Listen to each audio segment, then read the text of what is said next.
I think that JAX'S is actually Scratch.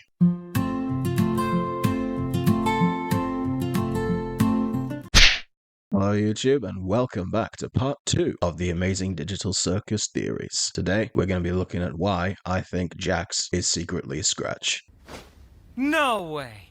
Are we finally having this conversation? First of all, Scratch. The only thing we know about Scratch is that Kinga describes him as someone that was there at the beginning. Scratch was a member of the original circus. Remember that, that's going to be important later. And Scratch also helped develop the circus and Kane. He was there at the beginning. Kinga worked with him. From them, Kane was created. Very sticky indeed! Now, obviously, because of Kinga's presence there, and the fact that he says that he couldn't remember his friend's name, but he could remember his circus name was Scratch, obviously the people that worked on the digital circus went into the digital circus. So it is highly plausible that all of the original members of the digital circus were CNA employees, because you've got Kinga's wife, who he recognized when we see her in the flashback, and then we have Scratch, who is one of the members that we see out there, and I think I might know which one. Now, JAX'S is a member of the current digital circus, one of the group members alongside Pomni, Ragatha, Zubul, and Gangle, as well as Kinga. JAX'S is presented as a tall, lanky purple rabbit. He doesn't have any lips per se, but he moves his mouth when he talks. He wears coveralls, I think they're called. Coveralls? No, not coveralls. And he's very sort of arrogant. He considers himself the cool, funny guy. In reality, a lot of people don't like him in the beginning. Yeah, God, Pomni, you didn't know that? I'm ignoring you. Here's why I think that JAX'S is actually secretly Scratch. The general reasons why I think JAX'S could be Scratch is mainly, first of all, his erratic behavior. He makes all kinds of wild decisions. Sometimes he acts relatively similar to Kane in a few different ways. One of the main things that we get to learn about Scratch from Kinga's description is that he was eccentric and thinking outside of the box, and his thoughts were always very unconventional. Oh, it looks like I've taken Ragatha and dropped her in the deep fryer. That does fit the profile of someone who could be quite erratic in behavior, especially after spending as many years as Scratch might have done, both being as himself and as JAX'S in the circus. Another thing that JAX'S does often is sabotaging the others when they don't do what he wants. Whoops, I missed. Oh darn, I'm out. When it comes to someone who is considered quite brilliant, we get to see often a stereotype of extreme narcissism, and JAX'S is what the fuck? Nothing if not narcissistic. A trait that he has that could very well fit the profile that Scratch has. Scratch was the creator. You can imagine the kind of effects that being essentially the creator or the god of an entire world could have on someone.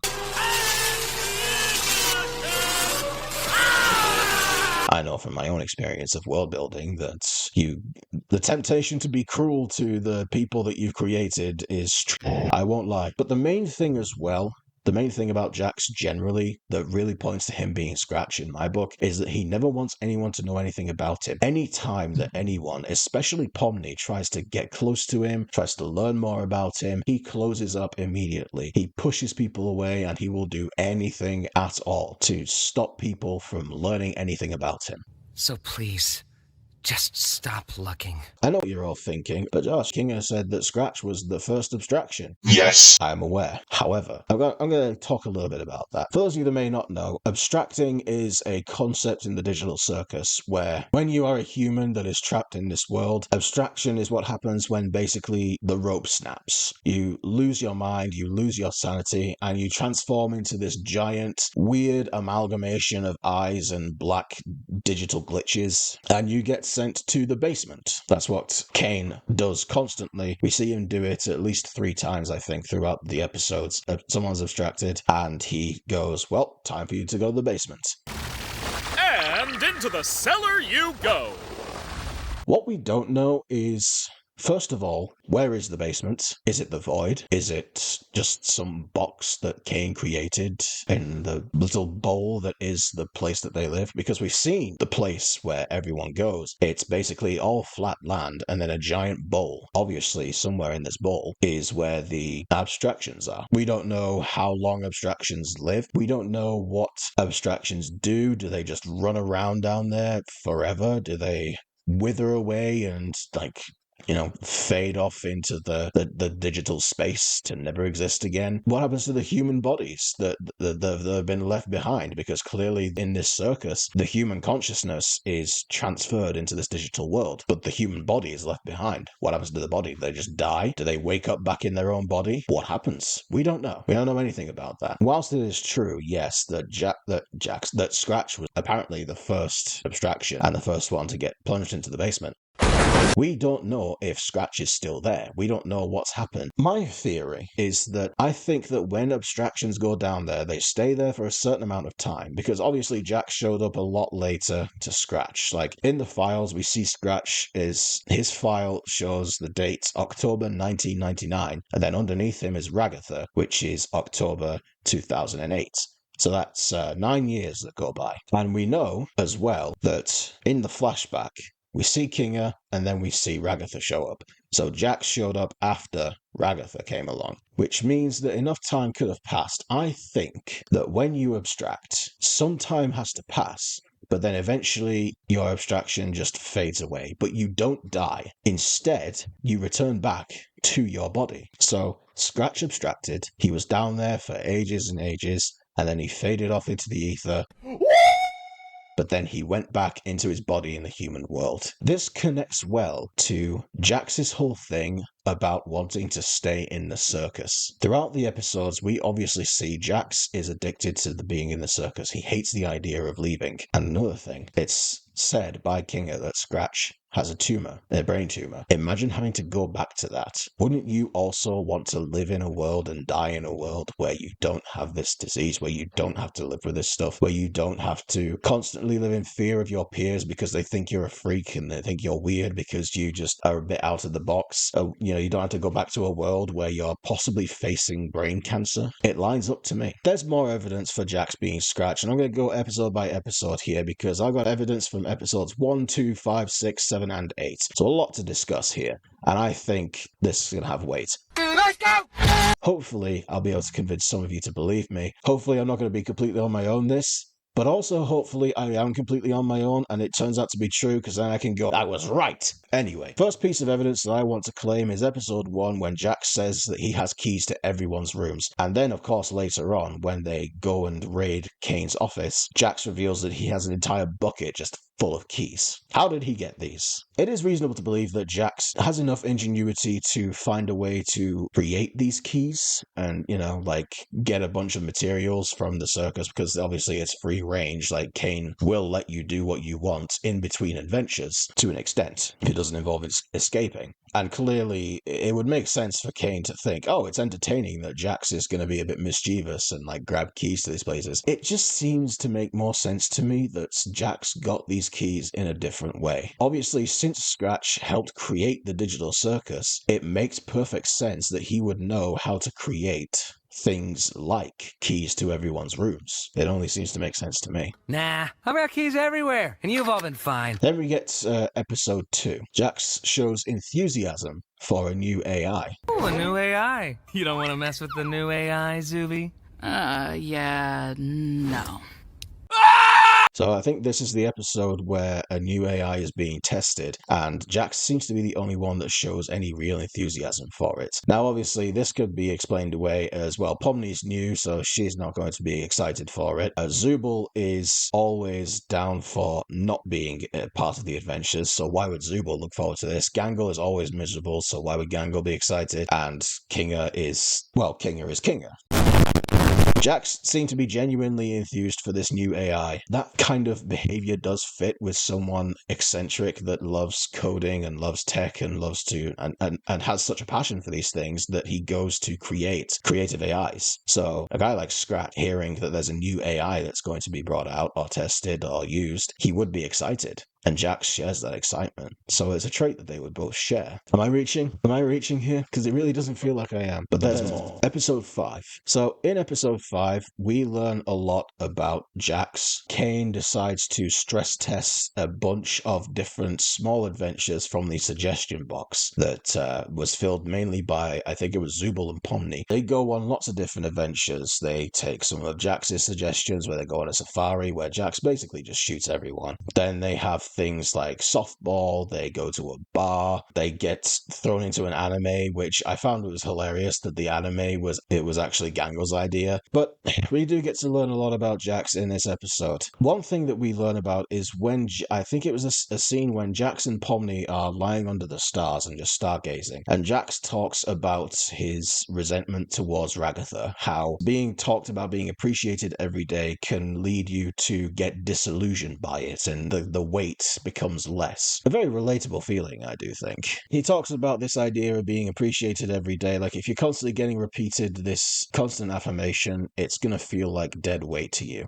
Why are you always pretending everything's always fine? Wouldn't it make sense that someone like Scratch, who, according to Kinga, had a brilliant mind, would get praised a lot? This feels like the talk of someone who has a brilliant mind and knows how it feels to get praised all the time and just became hollow and numb to it. I mean, that does sound like something that Scratch might have experienced in his life. Especially when you throw in the fact that Scratch he had a brain tumor, so it meant he had a brain tumor, but it also meant he could have had cancer as well. So you can imagine a life like that, where someone is constantly getting praised by people, but yet feels that it's fake because of this thing that he's going through. Another thing that's quite interesting that JAX says that he knew more about Kane than everyone else. That felt like a moment where he really was not joking. He says he knows more about Kane than everyone else. That doesn't just include Ragatha, who he showed up after, but that also includes Kinga, who was there from the very beginning. And Kinga did say that Scratch helped make Kane and the Digital Circus, so it makes sense that Scratch would say he knew more about Kane than anyone that was presently there. But another thing that got me, and this feels like it's stretching things a little bit, but I'm convinced, it's when they're in the bar that Zubul gets annoyed and goes, okay, well, what about you then? What's your origin story? Because they're all sat there sharing their stories about what they were like as humans. In true JAX fashion, he makes up this whole story. He took the premise of Breaking Bad, where he said, oh, I found out I had lung cancer, and then I got a friend to help me make illicit materials. If you're gonna make shit up, at least be creative about it. I know what you're referencing. I just can't help but ask, why that story? Of all the things that JAX could have chosen to lie about, it seems a bit suspicious to me. And you know what they say, the best lies, they're veiled by truth. The best way to lie is to sprinkle the truth all over it and blanket it with the truth. I think that JAX was secretly telling the truth about his background to a degree. So that's all the evidence that I have in episode 5. We get more in episode 6, the episode with the guns. Kane just gives everyone a bunch of guns and goes, or, yeah, we could all just shoot each other. Here, have guns. I don't care anymore. In this episode, we get to see a lot of bonding between JAX and Pomni. Calls into question why JAX is so obsessed with Pomni and why, he does all of these things. But in episode 6, JAX says some very interesting things. Specifically, in one part, he talks about pushing boundaries in the digital world to Pomni. All right, let me be real here. Why do you care about that? About not hurting my friends? Look, I know what it's like. One day you're somebody in the real world doing important things, and then the next you're just a weird little cartoon. Whether we like it or not, all we are now is a bunch of cartoon characters. So what's the point of pretending we're not? The thing that I took away from this that made me believe that he was Scratch, he showed such a love of the digital world that it was impossible to think that this wasn't someone who had a lot of experience in digital worlds before. Someone who would do anything to keep themselves immersed or even locked away in a digital world like this, away from the real world where there are no consequences, such as dying from a brain tumor. This gives me the idea that Scratch was the only one of the originals who accepted this world for what he thought it was, an escape from the reality of the horrible world. Another thing that made me think that JAX and Scratch are the same person is another trait of JAX'S is that he hates being outsmarted. Oh, wow. I didn't actually think that'd work.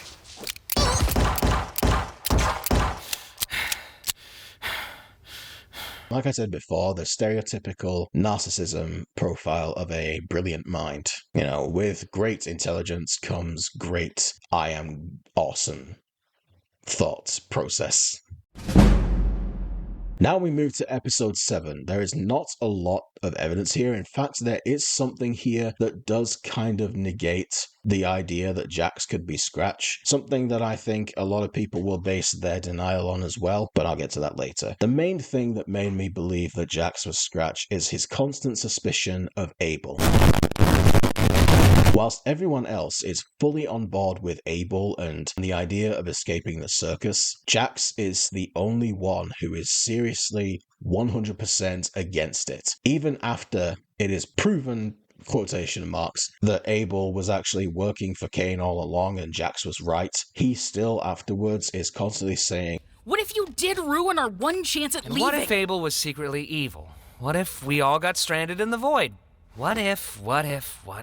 He leads with what if Abel was a bad guy? That was an idea, that Abel wasn't in cahoots with Cain, but was still a bad guy nonetheless. Now, the evidence that goes against this theory, obviously, is that Kinger calls Scratch the first abstraction. People will say, oh yeah, he was the first abstraction, he went into the basement and either is still there or died. So how could JAX be Scratch? But like I said before, we don't know what happens to abstractions completely once they go into the cellar. We don't know if they die. We don't know if they return to their bodies. We don't know if they stay there forever. And if they do they always stay mad? Do they get even crazier? Do they regain their sanity and return? And of course, I give my theory that they actually come back, return to their real-life bodies. Thus, Scratch returned to his real-life body, most likely found it in a worse position than before because all the time he spent in the digital circus as Scratch. It must have meant that his body must have been in worse shape than it was before.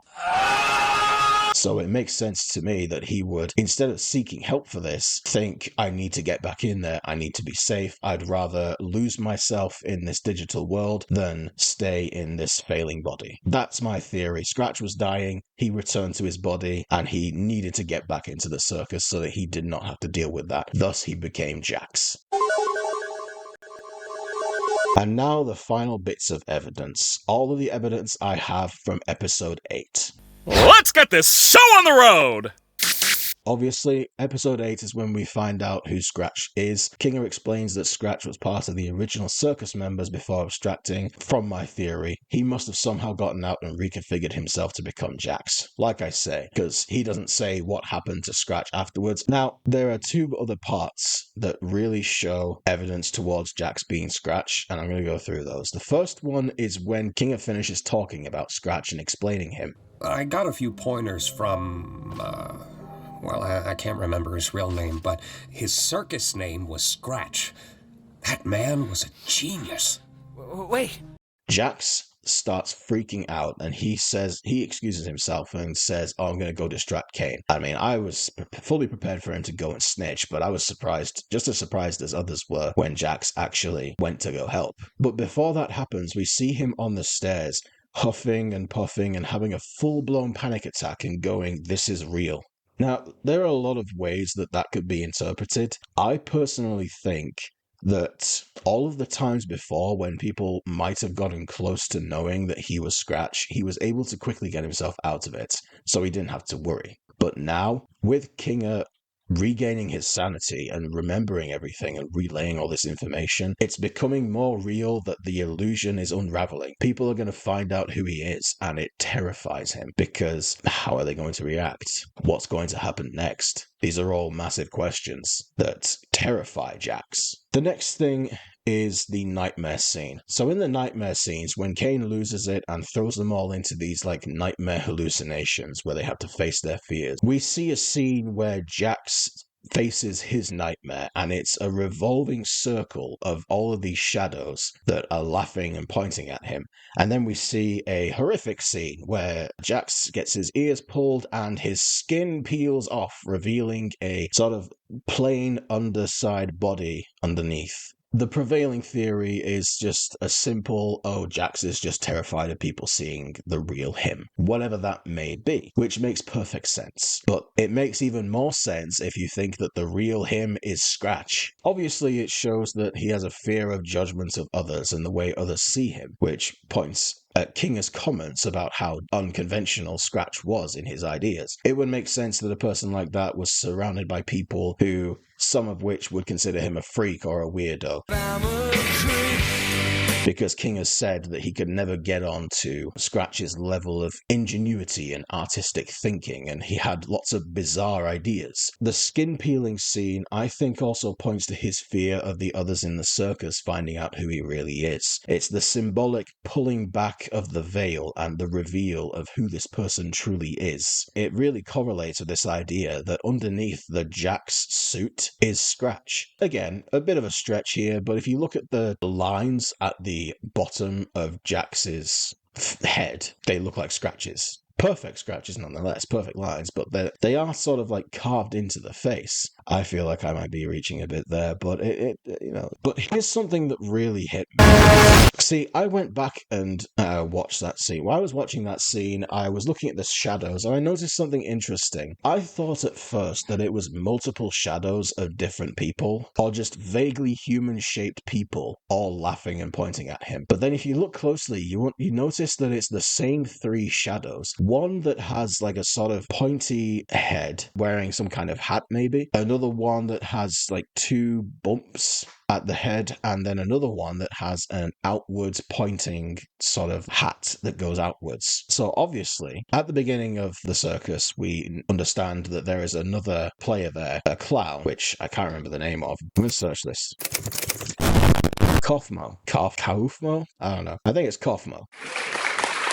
Anyway, Kaufmo is one of the members of the circus whilst Jax was there. And if you look at the way Kaufmo looks and then compare it to the shadow in Jax's nightmare with the long head, it looks like him. Then you also have the one with the bumps on its head. When you look at the doors of all of the characters of the digital circus, all the players, the humans of the digital circus, when one is abstracted and been sent to the basement, their door still remains, but it has a red X over it. We see multiple times Jax stops and looks at one particular door that has a frog. Obviously, this was another human that was around when Jax was around who abstracted and, got sent to the basement. Oh, the frog is called Rivet. So Kaufmo and Rivet, these are both characters that we don't see at the flashback scene. One character we do see, though, is a very short gentleman that appears to have the same kind of jester's hat as Pomni. The third shadow that we see in Jax's nightmare looks like it could be Pomni, which signifies his feelings towards Pomni. It could also be assumed that that jester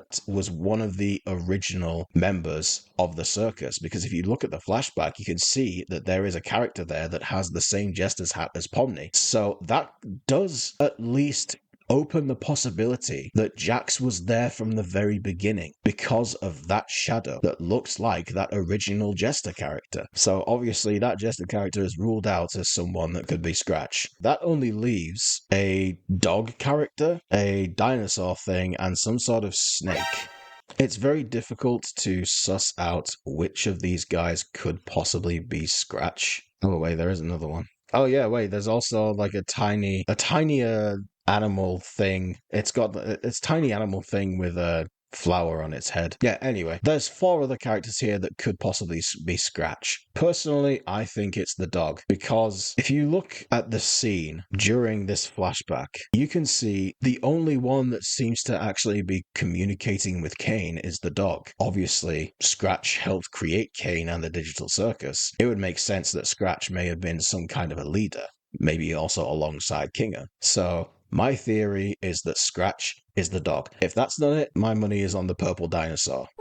So that's all of my evidence to round everything off. I think that A, Bubble is actually the King Supreme here and has just been waiting for the moment to finally take over the Digital Circus and orchestrated Kane's demise from the very beginning. And I think that JAX'S is in fact Scratch. What does that leave for the future? First of all, I think in episode 9 we're going to get the reveal that Bubble is the new villain taking over. I don't think the reveal of who Scratch is going to come in the next episode. I can't believe we have to wait until like June for the next episode. Although, to be fair, that's not that far away from now, and I imagine it's going to take a lot of time. I think this is going to be a long episode.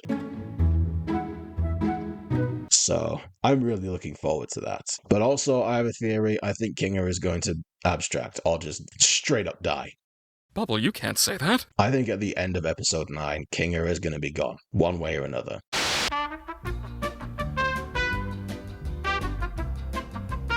This is all just my theories, though. I would love to know what everyone else thinks. Feel free to comment and tell me what you think the deal is. If you think JAX'S is Scratch, if you think JAX'S is just JAX'S, but he's just the way that he is. Tell me what you think about Bubble. Do you think that Bubble is in cahoots with Kane? Do you think Bubble was the real mastermind behind it all? Or do you think that Bubble is just an eccentric program? Let me know what you think in the comments, and we will return to the Digital Circus in June. So thank you very much for watching. Let me know what you think in the comments. I'll see you next time. Bye-bye.